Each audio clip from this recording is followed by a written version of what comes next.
वही हुआ। आज ये जो दूध टॉफी कहते हैं, इनको पता है वो बच्चे कौन है क्या? उनको, हाँ मुझे पता है इलेक्शन में शायद हो सकता है इनको निकालेंगे अपने साथ दिखाने के लिए, मगर आज तक इन्होंने उनका नाम लिया। मैंने बुलाया चीफ मिनिस्टर उनको, जितने मेरे पास आए मैंने उनको नौकरियां दी, जितने भी मेरे पास आए।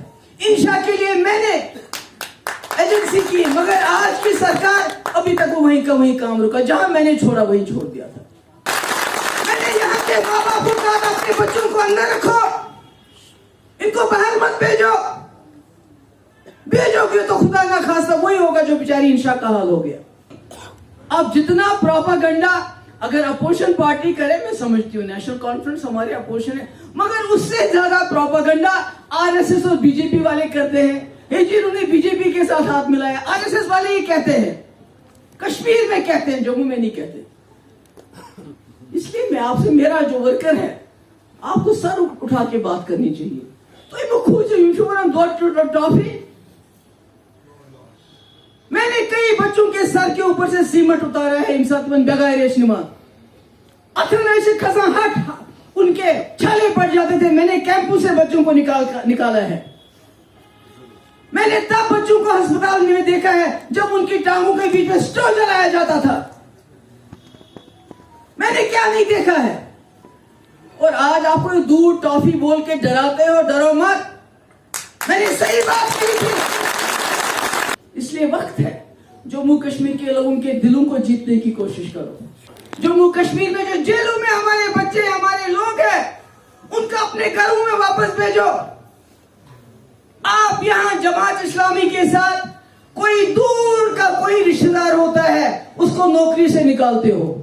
दूसरी तरफ से आपकी जो ए टीम, बी टीम, सी टीम है, वो जमात टीम के घर में जाते हैं, उनको ब्लैकमेल करते हैं कि आपको जेल से छुड़ा देंगे, आपके जो एसेट्स हैं बंद वो वापस दिला देंगे। हंसी आती होगी, मगर ये हंसने वाली बात नहीं है। फलस्तीन को भी अपना मुल्क मिलेगा, जम्मू कश्मीर का मसला भी हल होगा, और शुरुआत होगी 2019 में, जो अब से छीना गया वो हमको वापस मिलेगा। और लास्ट में मेरे वर्कर मुझे शुक्रगुजार इलेक्शन शुरू चीज किया, मगर इसे जुट जाओ। हमने इंशाअल्लाह जिस तरह हमने 2008 में हमने पार्लियामेंट में परफॉर्मेंस किया है, इस बार हमें वही परफॉर्मेंस दोहराना है। अगर हमने मुफ्ती मोहम्मद सईद साहब को खराज अकीदत पेश करना है, मैं एक बार फिर से अपने सब साथियों का, मेरे जो इलेक्शन ऑफिसर यहाँ रहे हैं, बीडी साहब का, और जिन्होंने प्रपोज किया और सेकंड किया, सबकी शुक्रगुजार हूँ, बहुत बहुत शुक्रिया। कोई शिकायत नहीं। एक घर में 2 बच्चे सिलेक्ट हो गए, गरीब घर था, वो आए, उन्होंने मुझे एक हिसाब से वो पाँव पकड़ने लगे हमारे वर्करों के, ये अच्छा हुकूमत अब महबूबा मुफ्ती के खिलाफ क्या है? बहुत बड़ा इल्जाम है जी।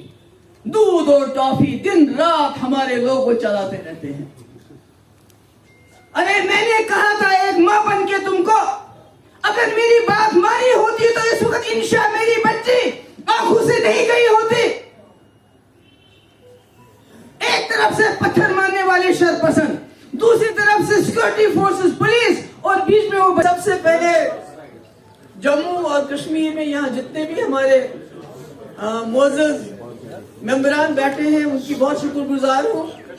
आपने फिर से मुझे ये जिम्मेदारी मेरे कंधों पे डाल दी और मुझ पे अपना एतमाद जाहिर किया। मेरे लिए पीडीपी कोई जमात नहीं है, कुछ कहते हैं तहरीक है बिल्कुल, मगर मेरे लिए ये जमात मेरे वालिद का, मुफ्ती मोहम्मद सईद का ख्वाब है, उसका विजन है, उसकी जिंदगी भर की तकद्दो है, उसका पसीना है, उसका खून है, जो आप सब के लोगों की शक्ल में मेरे सामने इस वक्त बैठा हुआ है। मेरे वालिद का एज अ पॉलिटिशियन एक ही ख्वाब था उसका। ये बिल्कुल सरताज साहब ने सही कहा, उन्होंने जिंदगी में बहुत कुछ हासिल किया। शायद ही जम्मू कश्मीर का कोई कश्मीरी मुसलमान इस मुल्क का होम मिनिस्टर बन सकता है जो मुफ्ती साहब ने बन के दिखा दिया। कोई नहीं हो सकता दूसरा, आजकल के हालात में बिल्कुल नहीं हो सकता है। एक गरीब आदमी वोट डालता है, और उस मुल्क के प्राइम मिनिस्टर को चुनता है, एमएलए को चुनता है, मेंबर पार्लियामेंट को चुनता है। अगर इसको ये पसंद नहीं आता है दूसरे को चुनता है। मगर जम्मू कश्मीर में भी वो यही निजाम चाहते थे। हमारी बदकिस्मती जम्मू कश्मीर की, जो मुफ्ती साहब ये खुद भी मानते थे कि जम्मू कश्मीर के मसले को जो 1947 से खड़ा था उसको सबसे ज्यादा पेचीदा इसलिए बनाया गया कि यहां जमहूरियत को पनपने नहीं दिया गया। तो कांग्रेस का गठजोड़ हो गया और मेरे ख्याल में वो मुफ्ती साहब की जिंदगी के लिए सबसे मेरे ख्याल में काला दिन था, क्योंकि जो पार्टी उन्होंने जमाई थी, बनाई थी खून पसीना, वो पार्टी किसी के साथ मिल गई और अपोजिशन फिर वैसे की वैसी खाली रही। मुझे याद है, मैं इतना ज्यादा अपोजिशन की बात क्यों कर रही हूं, क्योंकि कोई भी जमहूरी निजाम तब तक मुकम्मल नहीं है जब तक अपोजिशन ना हो। अपोजिशन सवाल पूछती है। जम्मू कश्मीर की सबसे बड़ी जरूरत है जमहूरियत में अपोजिशन का होना। और जब एनसी और कांग्रेस मिल गए उसके बाद क्या हुआ मुझे वो बताने की बात जरूरत नहीं है, क्योंकि और एक अपोजिशन पार्टी सामने आ गई जो उसको, क्योंकि हमारा मिजाज नहीं था, चाहे कांग्रेस रही चाहे एनसी रही, पिछले में हमारा वही मिजाज नहीं था कि हम अपोजिशन को बर्दाश्त करें। और 87 में क्या हुआ वो दोहराने की वो हिस्ट्री है।